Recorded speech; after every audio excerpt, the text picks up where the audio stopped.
बिस्मिल्लाहिर्रहमानिर्रहीम। अस्सलाम वालेकुम। आज हम मीग्स एंड मीग्स बुक का चैप्टर 9 देखेंगे, जो है plant and intangible asset and equipments.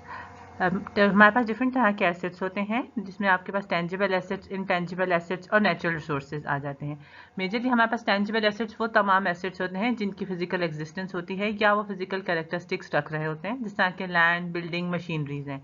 इनमें आपके पास बाज़ एसेट्स होते हैं जो डेप्रिशिएट कर जाते हैं और बाज़ नहीं करते। जिस तरह के आपके पास बिल्डिंग, ऑफिस इक्विपमेंट्स, मशीनरीज, ये सारे के सारे एसेट्स वो हैं जिनकी लिमिटेड लाइफ है और वो अपनी उस स्पेसिफिक लाइफ के बाद डिटीरिएट कर जाते हैं या डेप्रिशिएट कर जाते हैं, यानी उनकी फिजिकल एग्जिस्टेंस या फिजिकल अपीयरेंस में कमी आ जाती है, जिसके बाद वो यूज़ के काबिल नहीं रहते और वो अपना लाइफ पूरी कर देते हैं। लैंड हमारे पास एक वाहिद ऐसा एसेट है फिजिकल एसेट्स में या टैंजिबल एसेट्स में जो डेप्रिशिएट नहीं करता और वो उस टाइम पीरियड के बाद भी अपनी एग्जिस्टेंस रख रहा होता है, उसकी यूजफुल लाइफ कम नहीं होती है। इंटेंजिबल एसेट्स वो एसेट्स होते हैं जिनमें हमारे पास जिनकी फिजिकल एग्जिस्टेंस नहीं होती, जिस तरह के कॉपीराइट्स हैं, ट्रेडमार्क, गुडविल हैं, पेटेंट्स हैं, किसी कंपनी का नेम है, ये सारे के सारे इंटेंजिबल एसेट्स आते हैं, इनकी कोई फिजिकल एग्जिस्टेंस नहीं होती और ये हमारे पास नॉन करंट एसेट्स में कहलाए जाते हैं। नेचुरल रिसोर्सेज हमारे पास वो तमाम एसेट्स हैं जिन्हें हम अपनी यूज़ के लिए ज़मीन से एक्सट्रैक्ट करते हैं, फिर वो हमारी इन्वेंट्री में कन्वर्ट हो जाते हैं और फिर हम उसको उन एसेट्स को यूज़ करते हैं, जिस तरह की ऑयल, मिनरल्स है, डिफरेंट तरह का टिम्बर है, ये तमाम हमारे पास नेचुरल रिसोर्सेज में आ जाते हैं। हमारे पास acquisition of plant and assets, यानी अब हमारे पास हमने देखना है कि अगर कोई भी हम एसेट्स परचेज कर रहे हैं उसमें रिक्वायर्ड हमें जो जो कॉस्ट यूज़ में आती है वो सबको, हर तमाम कॉस्ट को हम acquisition of plant and assets के लिए यूज़ करते हैं। जिस तरह के अगर कोई एसेट मैंने परचेज किया है, उसमें जो मैंने सेल्स टैक्स पे किया है, उसकी प्राइस पे की है, उसकी डिलीवरी कॉस्ट के लिए, इंस्टॉलेशन कॉस्ट के लिए, ये तमाम चीज़ें हमारे पास आपकी acquisition of plant and assets में आ जाती हैं। लेकिन एक बात यहाँ पर हमें याद रखनी चाहिए कि कोई भी डैमेज, एक्सीडेंटल डैमेज में होने वाले खर्चे या एक्सीडेंटल होने वाले लॉस में जो हमें एक्स्ट्रा अमाउंट पे करनी पड़ती है, वो इस acquisition of plant and assets में नहीं रिक्वायर्ड होती। बेशक हमारे पास ये एसेट वो हैं जो हमें ब्रांड न्यू एसेट में हमें लॉस हो जाए।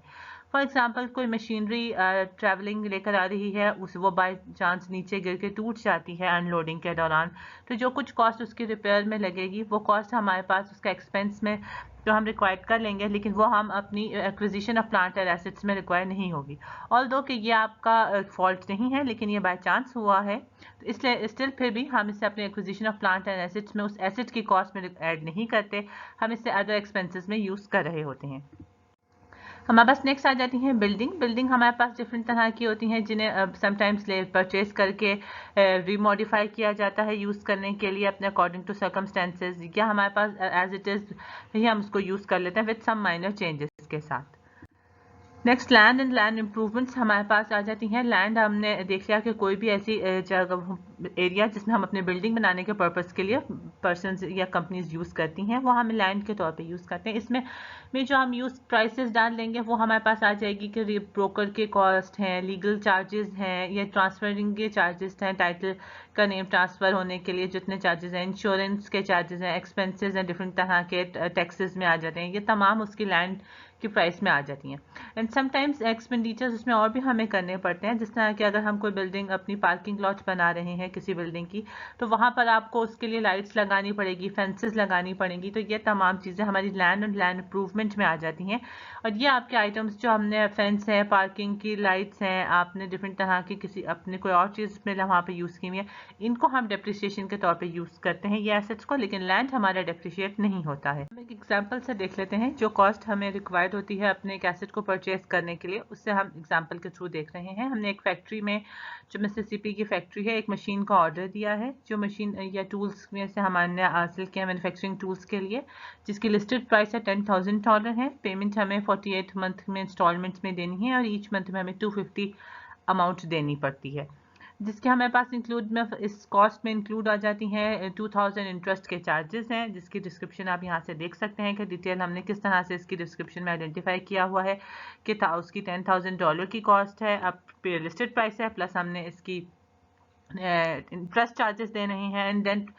हम वो 12,000 बनते हैं, उसको जब डिवाइड करते हैं 48 मंथ्स में तो ईच मंथ की प्राइस $250 पड़ रही है। लेकिन साथ साथ इसमें एडिशनल इन्फॉर्मेशन है कि हमने कुछ टैक्सेस पे करने हैं 6,000 के, देन हमने 600 के हमने टैक्सेस पे डॉलर के टैक्सेस देने हैं, फीड चार्जेस हैं एंड डिफरेंट तरह के अदर एक्सपेंसेस हैं। तो इन सब के लिए अगर हम ऐड कर लें तो टोटल हमारे इस मंथ के एसेट की कॉस्ट बन जाती है 12,450। लेकिन इसमें हम बात की ये बात एक है कि हमें टोटल जान पेमेंट जो हमें एसेट की प्राइस होगी वो 12,450 होगी, और लेकिन जो 2,000 हमें इसके एडिशनल पेमेंट है हम उसे इंटरेस्ट चार्जेस के लिए हम कहेंगे कि वो इंटरेस्ट एक्सपेंस है और हम उसको एज आ इंटरेस्ट एक्सपेंस से ही डील कर रहे होंगे।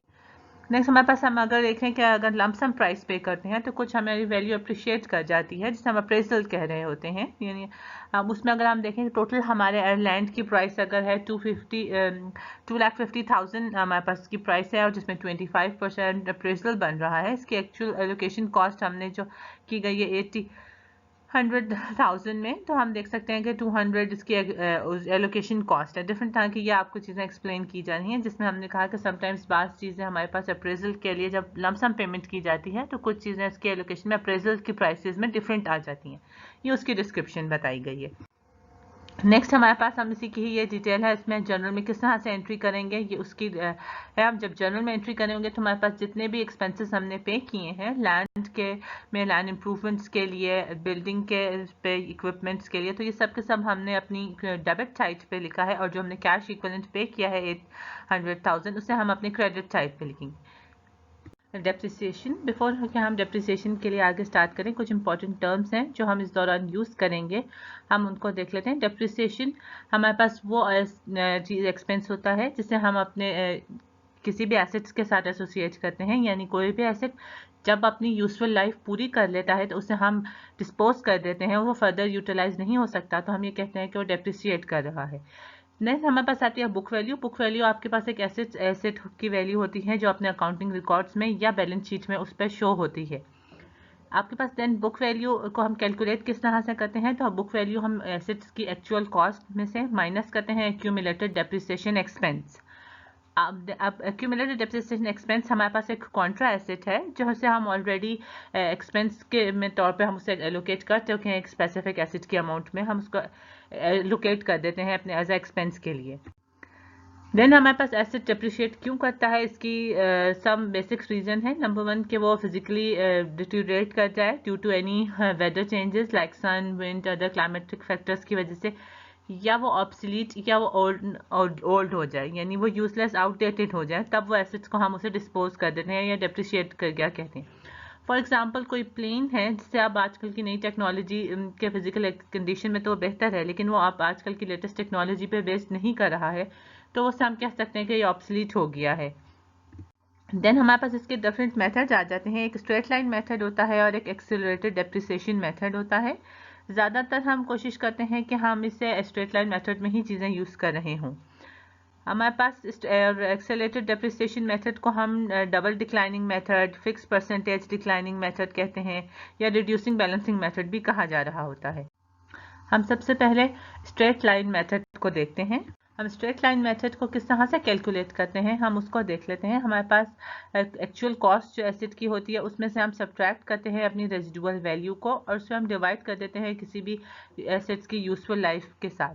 रेजिडुअल वैल्यू और हमारी यूजफुल लाइफ की कंपनीज के जो इंचार्ज मैनेजर्स होते हैं जो इस एसेट से इन चीज़ों को डील कर रहे होते हैं वो अपनी पास्ट एक्सपीरियंसेस के बिना पर इसको इवेलुएट करते हैं और उसके बाद ये कैलकुलेट करके हमने क्लोज किया जाता है कि इस एसेट की इतनी रेजिडुअल वैल्यू है और इतनी इसकी कॉस्ट है। जब हम इसके साथ स्टार्ट करते हैं तो जब हमारे पास ये कॉस्ट माइनस आ जाती हैं इनकी वैल्यूज के साथ, हम इसे फर्दर कैलकुलेट करते जाते हैं अंटिल कि हमारे पास इसकी वैल्यू 0 आ जाए या हमारे इसकी रेजिडुअल वैल्यू के इक्वल आ जाए एसेट की। हम इस बात को एक एग्जांपल के साथ देख लेते हैं। हमारे पास ये एक एसेट है जिसकी कॉस्ट 17,000 है डॉलर, एस्टिमेटेड रेजिडुअल वैल्यू 2 है 1000 है और इसकी यूजफुल लाइफ 5 ईयर्स है। जब हमने इसे फॉर्मूला में पुट इन किया इसकी सारी वैल्यूज यहाँ से आप देख सकते हैं कि कॉस्ट की वैल्यू है माइनस रेजिडुअल वैल्यू है एंड देन हमारे पास इसकी divided by estimated useful life में, तो हमारे पास 3000 पर ईयर इसकी वैल्यू आ जाती है। हम इससे इस तरह भी इजीली कह सकते हैं कि ये आपके पास स्ट्रेट लाइन मेथड जो है वो 100% डिप्रिसिएशन के रूल के साथ आता है। तो जब हम ये फॉलो कर रहे हैं तो हम इससे कहेंगे कि ये डिवाइडेड बाय फिक्स्ड रेट के लिए हम 100% डिवाइडेड बाय 5 ईयर्स कर लेंगे तो आ जाएगा। इट्स मीन कि हमने अपनी 100% को जितनी एसेट की यूजफुल लाइफ है उसके साथ डिवाइड किया। यानी अगर कोई क्वेश्चन में हमें सिर्फ और सिर्फ एसेट की यूजफुल लाइफ दी हुई होगी और हमें स्ट्रेट लाइन से फाइंड करना होगा तो हम इसे डायरेक्टली डिवाइडेड बाय 5 कर देने से हमें पता चलेगा कि 20% इसकी डेप्रिसिएशन रेट है। किसी का भी अगर हमें रेट फाइंड करना है तो हम उसे इस तरह से फाइंड करेंगे कि हम उसकी 100% डिवाइडेड बाय 5 ईयर्स करने से उसकी डेप्रिसिएशन का रेट हमें पता चल जाएगा। इस क्वेश्चन में यहाँ 20% इसका डेप्रिसिएशन रेट है। देन ये हमारे पास टेबल है जिसे हमने सॉल्व करने के लिए देख लिया। हम यहाँ से देख सकते हैं कि डायरेक्टली हमने अपनी रेजिडुअल वैल्यू को माइनस किया है उसकी कॉस्ट में से, तो हमें 15,000 आ गई है। उसे डिवाइडेड बाय 5 करने से हमें डेप्रिसिएशन एक्सपेंस 3,000 आता है। Then accumulated depreciation expense show करता है कि हम प्रीवियसली उसको ऐड करते जाते हैं अपने डेप्रिसिएशन एक्सपेंस में से प्रीवियस वैल्यू को, और बुक वैल्यू में हमारे पास वो होती हैं जिसे हम कहते हैं कि इसकी डिफ़ॉल्ट एक्चुअल कॉस्ट है। यहाँ से आप देख सकते हैं। उसमें एक बात याद रखनी चाहिए हमें कि हम हमेशा डेप्रिसिएशन यहाँ कैलकुलेट करेंगे तो हर दफ़ा हम अपनी इसकी ओरिजिनल वैल्यू पे ही करेंगे, यानी 15,000 से ही हम डेप्रिसिएशन कैलकुलेट कर रहे होंगे। हर दफ़ा जब हमने 15,000 को डिवाइडेड बाय किया तो हमें पास डेप्रिसिएशन एक्सपेंस सेम आता जाएगा, but cumulated depreciation expense previously के साथ ऐड होता जाएगा। और यहाँ हम इसके एक्चुअल वैल्यू में से अपनी डेप्रिसिएशन की कॉस्ट को सब्ट्रैक्ट करते जाएंगे अंटिल कि वो हमारे पास 2,000 तक आ जाए, और यहाँ पर हम पे स्टॉप कर देंगे क्योंकि हमारे पास रेजिडुअल वैल्यू हमें वापस मिल गई है। नेक्स्ट इसके दो तीन और मेथड भी इसमें आ जाते हैं इसके फर्दर स्ट्रेट लाइन मेथड में ही, जिसे हम कह सकते हैं कि हम इसे नियरेस्ट वीक या नियरेस्ट अपने ये मंथ के तक पूरा कर रहे होंगे। फॉर एग्जांपल अगर ये हमने 3 मंथ्स में परचेज की गई है कोई चीज़ अक्टूबर के फर्स्ट मंथ में, तो हम इसे जस्ट 3 मंथ्स में यूटिलाइज किया उस ईयर के लिए, तब हम इसे डिवाइडेड बाय 3/12 साथ का साथ कर लेंगे। देन फॉर एग्जांपल हम देख सकते हैं कि डेप्रिसिएशन एक्सपेंस हमारे पास पहले ईयर का हो जाएगा। हमारे पास कोई भी एसेट का होगा तो 3,000 को हमने जब उसकी एक्चुअल वैल्यू है तो 3 मल्टीप्लाई बाय 3,000 मल्टीप्लाई बाय 3/12 करने से हमारे पास 750 आंसर आ जाता है। तो ये फुल ईयर इंस्टेड के हमसे फुल ईयर डेप्रिसिएशन करें, हम उसे उतने मंथ्स के साथ डेप्रिसिएशन को डील कर रहे होंगे। देन हमारे पास आ जाती हैं, हम देख सकते हैं इसका हम फर्दरली और इलेबोरेट करके देखना चाहें तो हम इसका कॉरेक्ट भी में देख सकते हैं कि जो हाफ ईयर डेप्रिसिएशन है, यानी हम उस एसेट में जब कभी परचेज किया लेकिन हम उसके डेप्रिसिएशन को हाफ ईयरली लेंगे, यानी हम कंसिडर करेंगे कि ये हमने फर्स्ट ईयर का इसका हाफ है और फिर हम आगे कंटिन्यू करेंगे। इससे हम ज़्यादा बेहतर है कि एग्जाम्पल से देख लेते हैं। सेम एसेट्स को अगर हम कंसिडर करें कि ये हाफ ईयरली डेप्रिसिएशन मेथड है, तो हमने पहले ईयर के लिए जहाँ पर हमने मल्टीप्लाई बाय डिवाइडेड बाय 5 किया था उसे हम फर्दर मल्टीप्लाई बाय 1/2 हमने कर लिया है, जिसकी वजह से हमारे पास पहले ईयर के लिए और लास्ट ईयर के लिए ये हाफ ईयरली होंगे और बाकी remaining same to same as it is ही रहेगा। हम यहाँ से देख सकते हैं कि हमने पहले ईयर में जब 17,000 बुक वैल्यू थी तो उसमें से माइनस किया है, हमने डायरेक्ट से 1,500 किया है, और बाकी तमाम ईयर्स में 5th ईयर तक हमारे पास 3,000 हुआ है, और लास्टली 6th ईयर में ये हमारे पास वापस 1/2 के साथ डिवाइड हुआ है और ये 1,500 हुआ है। ये हम उस केस में करते हैं जब हम हाफ ईयरली डेप्रिसिएशन के कैलकुलेशन कर रहे हों, तो हमारे पास एक ईयर एक्स्ट्रा बन रहा था, यानी 5 ईयर के लिए 1 फर्स्ट से ईयर नेक्स्ट ईयर पूरा होगा, और इस तरह से हमें एक एडिशनल पिछला वाला हाफ यानी फर्स्ट ईयर हाफ होगा और उससे एक अगला ईयर हम हाफ लेंगे ताकि हमारे पूरे 5 ईयर कंप्लीट हो सकें। नेक्स्ट हमारे पास एक और अनदर एग्जाम्पल से हम देख सकते हैं कि जिसमें अगर कोई हमारे पास रेजिडुअल वैल्यू नहीं गिवन है, हम तो उस केस में हम टोटल कॉस्ट को ही डिवाइडेड बाय हम अपनी यूजफुल लाइफ के साथ कर लेंगे, तो इसलिए हमारे पास आ जाएगा डायरेक्टली आंसर, जिससे हम देख सकते हैं कि 600,000 डिवाइडेड बाय 5 मल्टीप्लाई में हमने 6/12 किया तो हमारा आंसर 60,000 आ गया है, जो कि हमारे पास हाफ ईयरली डिप्रिसिएशन एक्सपेंस के साथ आता है। हमारे पास नेक्स्ट आ जाता है डिक्लाइनिंग बैलेंसिंग मेथड, जिसमें हमने कहा है कि डिक्लाइनिंग बैलेंसिंग मेथड के लिए हम कह सकते हैं कि हमारे पास जो भी स्ट्रेट 200% डिक्लाइनिंग मेथड है, जिसे हम डबल डिक्लाइनिंग मेथड भी हमने इसीलिए इसको कहते हैं, यानी अब हमारे पास डेप्रिसिएशन 200% होगी। इसमें ही एक फर्दर कॉरेक्ट भी हम डिफरेंट चीज़ कर लेते हैं, जो 150 डिक्लाइनिंग परसेंट के साथ डेप्रिसिएशन यूज़ होती है, ये भी हमारे पास डिक्लाइनिंग बैलेंसिंग मेथड ही में यूटिलाइज होती है। हमारे पास यहाँ पर हमने देख लिया कि एग्जाम्पल के साथ हम देख लेते हैं। हमारे पास यहाँ इसकी सेम एग्जाम्पल को अगर हम डबल डिक्लाइनिंग मेथड के साथ करें तो हमने इसकी कॉस्ट और इसकी यूजफुल एस्टिमेटेड लाइफ हमें पता है। अब हमने इंस्टेड के हम ये कहें कि हमारे पास 200 के साथ जिस तरह से हमने कैलकुलेट किया था, हमने उसी से देख लिया कि हमने कहा कि जब ये हमारे पास 100 डिवाइडेड बाय 5 है, यानी 20% डिक्लाइनिंग रेट है, तो इसी का ही डबल हो जाएगा, तो ये हम इसे कहेंगे कि ये 40% डबल डिक्लाइनिंग मेथड के साथ यूटिलाइज हो रही है। देन अब जब हम इसकी डेप्रिसिएशन स्टार्ट कर रहे हैं, हमने इंस्टेड के हम उसकी डिफरेंट मेथड्स के साथ, जैसे हमने स्ट्रेट लाइन में किया, हम इसे परसेंटेज के साथ स्टार्ट कर रहे हैं, यानी total actual cost divided by multiply by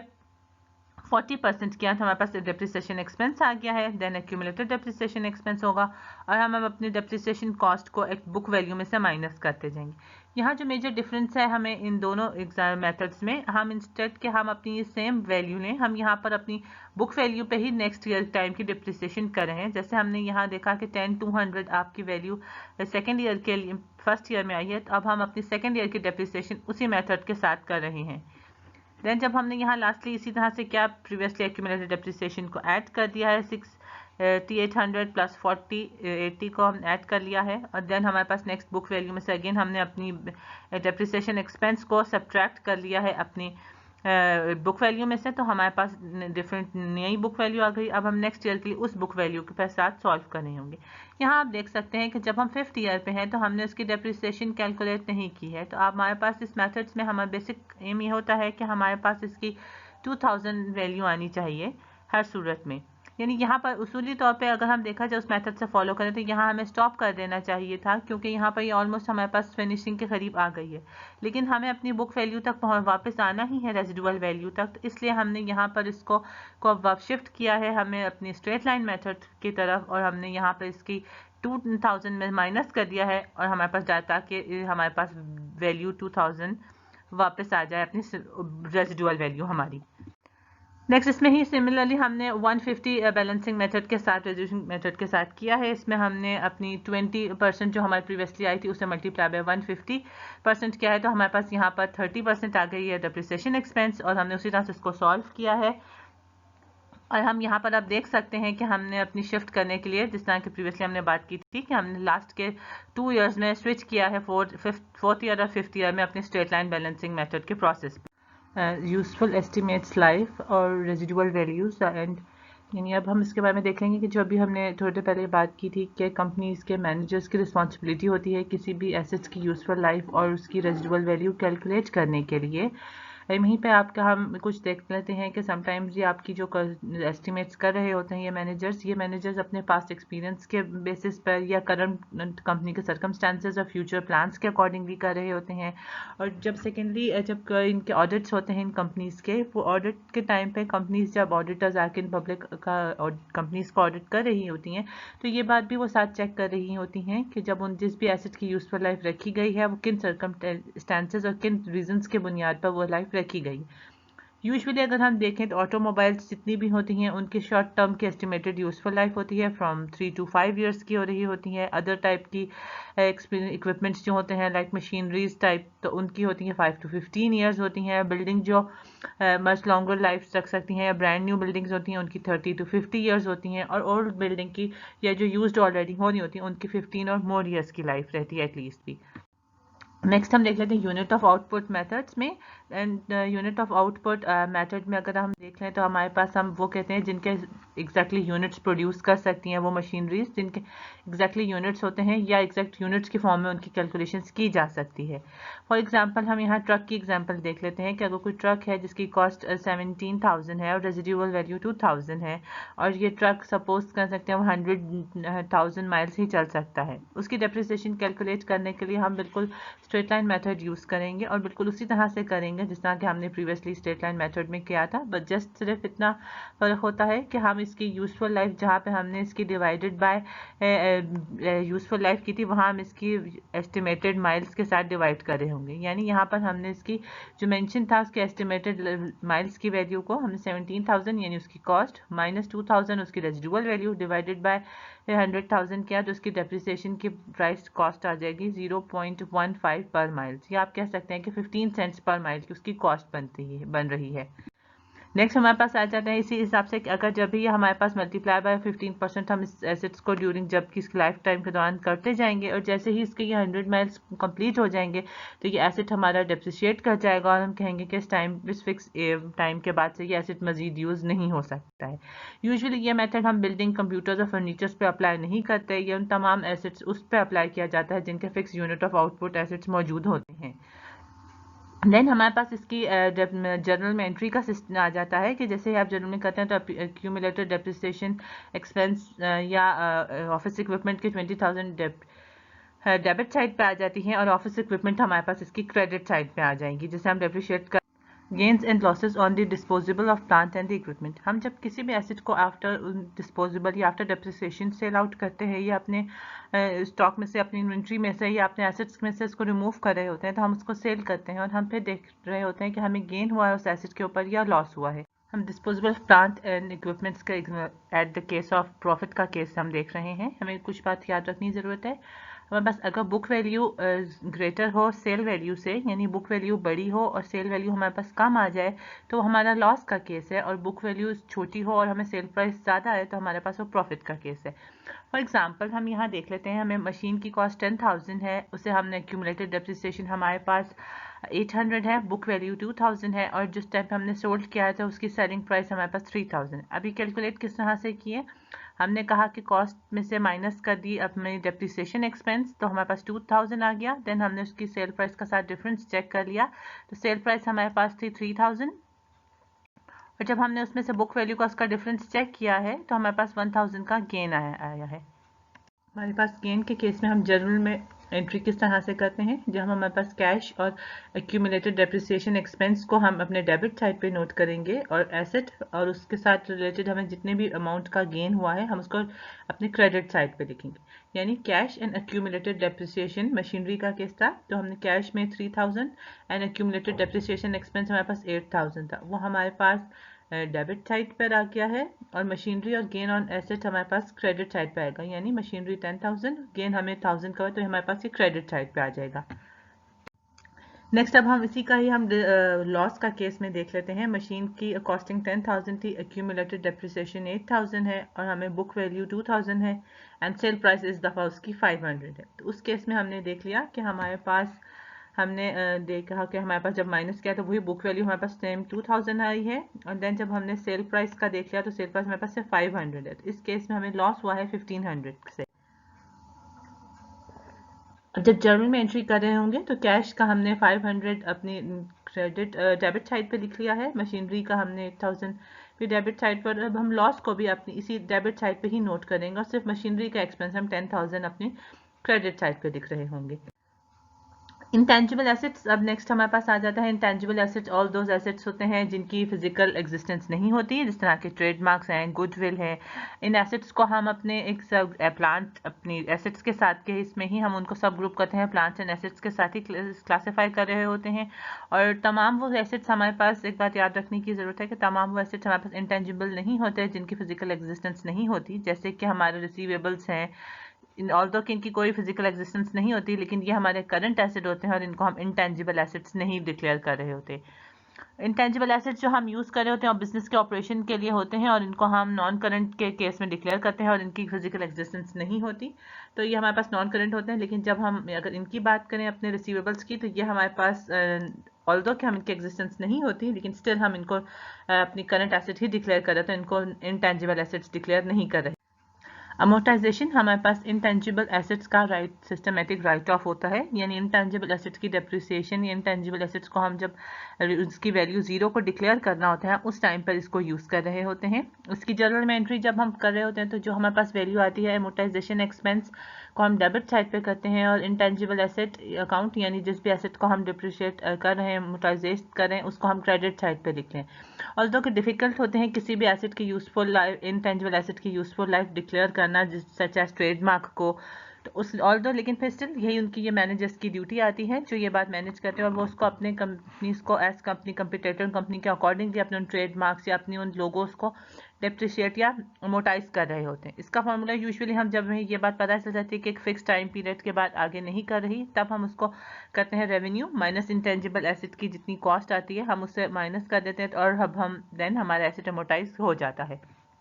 usually ये आपके पास आप देख सकते होंगे कि अक्सर हमने एग्जांपल में देखा होगा कि कोई भी कंपनीज एक फिक्स टाइम पीरियड तक अपना सेम लोगो या अपना सेम ट्रेडमार्क यूज़ कर रही है और फिर वो कुछ टाइम पीरियड के बाद वो अपना रिन्यू नया लोगो या नया अपना ट्रेडमार्क लॉन्च कर देती है, तो वो यही एमोटाइजेशन के प्रोसेस के बाद ही हो रहे होते हैं। नेचुरल रिसोर्सेज ये हमारे एसेट्स की थर्ड टाइप है जो हमने इस चैप्टर में स्टार्टिंग में देखी थी, जिसमें हमारे पास नेचुरल रिसोर्सेज वो तमाम चीज़ें माइनिंग की, ऑयल रिजर्वायर्स, गैस रिजर्वायर्स या तमाम ऐसे रिजर्वायर्स जिसे हम किसी उसकी जगह से एक्सट्रैक्ट करके निकाल रहे होते हैं, या हमारे पास स्टैंडिंग टिम्बर है, ये सारी हमारी नेचुरल रिसोर्स की एग्जांपल आ जाती है। नेचुरल रिसोर्सेज को हम अपनी इन्वेंट्री में उस टाइम पर कन्वर्ट कर रहे होते हैं जब हम उसको उसके फिजिकल इन्वायरमेंट से रिमूव करके अपने स्टॉक में ले आते हैं या अपनी फैक्ट्री में या अपने गोडाउन में ले आते हैं, तब हम कहते हैं कि ये हमारा स्टॉक बन गया है। जिस तरह के कोल है, जब तक वो कोल उसकी इन्वेंट्री में रहा, जब इन्वेंट्री में आएगा जब हम उसको उसके माइन में से रिमूव करके अपने स्टॉक में या अपने गोडाउन में या अपने इन्वेंट्रीज के पास अपने स्टोरेज में ले आएंगे, ये हमारे पास नॉन करंट एसेट कहलाता है। और इसी तरह से अगर हम इसकी जब अपनी बैलेंस शीट में रिपोर्ट कर रहे होते हैं तो ये प्लांट एंड इक्विपमेंट के क्लासीफाई हेडिंग के साथ आ जाते हैं अब हमारे ये नेचुरल सोर्सेज। एंड देन ये जब किसी भी तरह से और जब हम रिमूव कर रहे होते हैं या ये जब फ्री हो जाओ माइन में से निकलता जाता है तो हम कहते हैं कि ग्रेजुअली डेप्लीट हो रही है वो माइन का एरिया। और जब कोई भी माइन या कोई भी एरिया फुली तौर पर वहाँ से उसका वो एसेट या वो नेचुरल रिसोर्स रिमूव हो जाता है, तब हम ये कहते हैं कि वो फुली डेप्लीट हो गया है। इसके एग्जाम्पल के साथ हम देख लेते हैं कि हमने एक माइंस है या मिनरल्स के साथ की किसी ने हमसे परचेज की है जिसकी कॉस्ट 45 मिलियन है, उसकी प्राइस एक्वायर की गई है। देन उसमें से टोटल 10 मिलियन टन कोल मौजूद है उसके अंदर से, और लास्टली इसकी एस्टिमेटेड रिमूव करने की कॉस्ट 5 आ रही है। अब जब हम इसकी रेजिडुअल वैल्यू आप कह सकते हैं कि इसकी 5 मिलियन है, हमने जब इसको सेटलमेंट में किया है ओरिजिनल कॉस्ट माइनस 5 आंसर से हमारे पास 40 मिलियन आ गई, यानी ये हमारे पास आ गई उसकी कॉस्ट माइनस रेजिडुअल वैल्यू, तो उससे 40 मिलियन आंसर आ गया। अब जब हम इसे डिवाइडेड बाय 10 मिलियन क्या, यानी अब 10 मिलियन इसकी यूजफुल लाइफ को हम कंसिडर करेंगे जो स्ट्रेट लाइन मेथड में हम देख रहे थे, तो हमारे पास $4 पर टन आ गई, यानी इस वक्त इसकी कॉस्ट $4 पर टन है। हमने इसी तरह से किया कि सबसे पहले हमने उसकी कॉस्ट माइनस रेजिडुअल वैल्यू की, तो ये हमारे पास आंसर आ गया। एंड देन आंसर को डिवाइडेड बाय हमने टोटल उसकी यूजफुल लाइफ कर दी, तो ये हमारे पास उसके डेप्रिसिएशन की वैल्यू आ गई है।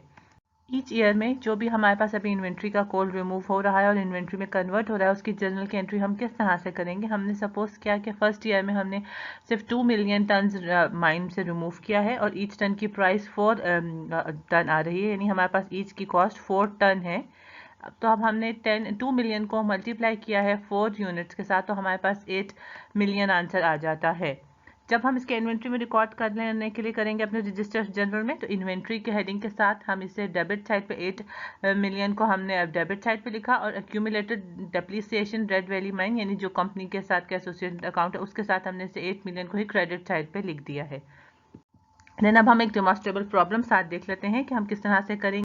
हम एक एग्जांपल के थ्रू देख रहे हैं। यहाँ पर हमारे पास जो कॉस्ट है इक्विपमेंट की वो कॉस्ट मेंशन है, देन हमारे पास उसकी एस्टिमेटेड लाइफ गिवन है और उसकी रेजिडुअल वैल्यू गिवन है।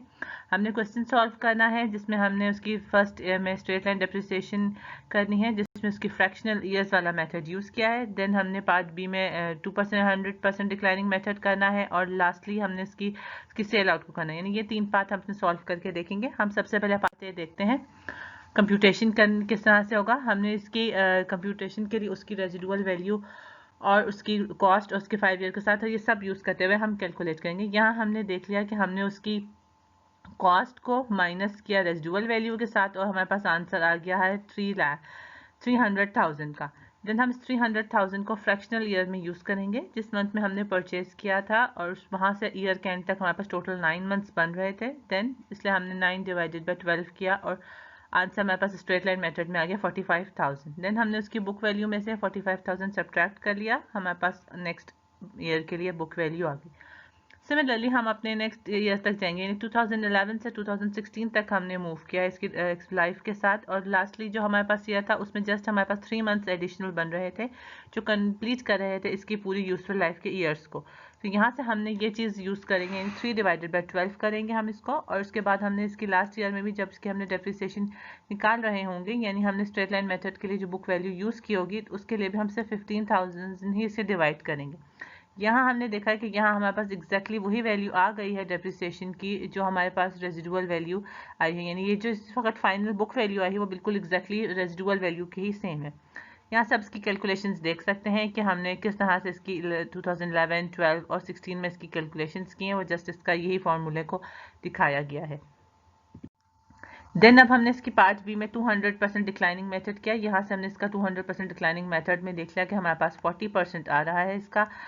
परसेंटेज डेप्रिसिएशन की। हमने उसमें उसी तरह से वैल्यू ली है जो प्रीवियसली हमने कैलकुलेट की दिखाई थी और उसमें से डायरेक्टली हमने 40% किया। ये हाफ ईयरली यूज़ कर रहे थे हम, यहाँ पर हमें क्वेश्चन में गिवन हाफ ईयरली, तो हमने इसको डिवाइडेड बाई 2 किया है। फर्स्ट ईयर के लिए हमारे पास 65,000 आ गया है। देन हमने इसको अपनी बुक वैल्यू के केस में से सब्ट्रैक्ट कर लिया अपनी ओरिजिनल बुक वैल्यू में से, तो हमारे पास नेक्स्ट ईयर की वैल्यू आ गई। अब हम ये ईयर की वैल्यू हम यहाँ लेकर सॉल्व कर रहे होंगे इसी के साथ ही। नेक्स्ट सिमिलरली हम इसी तरह से मूव ऑन करते जाएंगे लास्ट ईयर तक, 2015 तक। जब हमारे पास 2015 आ गया तो हमारे पास उस टाइम पे इसकी वैल्यू आ गई है 33,696। तो अब हमें अंदाज़ा हो गया कि इसके बाद जब हम अगर इसमें मजीद परसेंटेज के साथ मल्टीप्लाई करेंगे 40% के साथ, तो it will not give the corrected answer for our book value. So हम मूव ऑन स्विच कर जाएंगे हम वहाँ पर इसकी अपनी स्ट्रेट लाइन मेथड पे। हम उसमें 25,000 से डायरेक्टली सब्ट्रैक्ट कर लिया है, तो इसमें से रिमेनिंग भी 25,000 ही आ जाएगा और हम यहाँ पर हमारी बुक वैल्यू की कैलकुलेशंस एंड हो जाएंगी। लास्टली अब हम पार्ट 3 को देख लेते हैं। हमारे पास 2 दिसंबर 2013 में सेल आउट किया गया है जिसकी हमारे पास कैश पे वैल्यू आई है, हमने उससे देख लिया, रिकॉर्ड कर लिया। अब हम इसकी सबसे पहले जर्नल में एंट्री रिकॉर्ड कर लेंगे।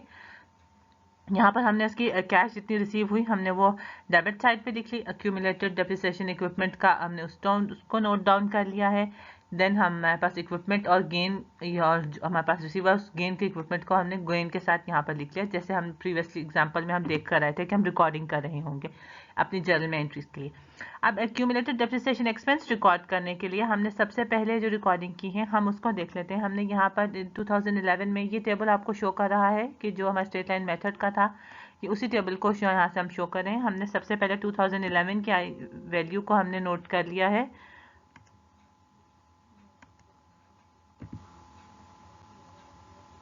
हमारे पास 45,000 थी 2011 में, 60,000 हमारे पास आ गई 2012 की, और लास्टली 60,000 ही हमारे पास आ गई है 13 की, जिसे हमने एड अप किया है तो 165,000 हमारे पास एग्जैक्टली ये वैल्यू बन जाती है एक्यूमुलेटेड डेप्रिसिएशन की। देन ओरिजिनल वैल्यू के हमें देखना है अभी हमें गेन या लॉस की केस की कैलकुलेशन के लिए, वो यहाँ डिफाइन की गई है। हमने देखा कि उसकी ओरिजिनल वैल्यू हमारे पास एसेट की मौजूद थी। देन हमने इसमें एक्यूमुलेटेड डेप्रिसिएशन एक्सपेंस से सब्ट्रैक्ट किया तो हमारे पास 160,000 आंसर आ जाता है। अब हमने इसमें से इसको अपनी सेल प्राइस के साथ मैच किया है, तो हमारे पास हमने देख लिया कि हमारे पास बुक वैल्यू छोटी और सेल प्राइस ज़्यादा है। हम देख सकते हैं बुक वैल्यू 160,000 है और सेल प्राइस 176 to 50 हमारे पास वैल्यू आती है, तो हमारे पास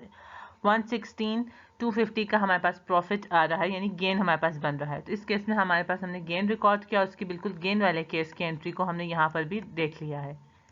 एंड थैंक यू। अगर इसके अलावा कोई और आपको प्रॉब्लम हो तो आप मेंशन कर सकते हैं, मैं आपके साथ ज़रूर शेयर करूँगी। Thank you. अल्लाह हाफिज़।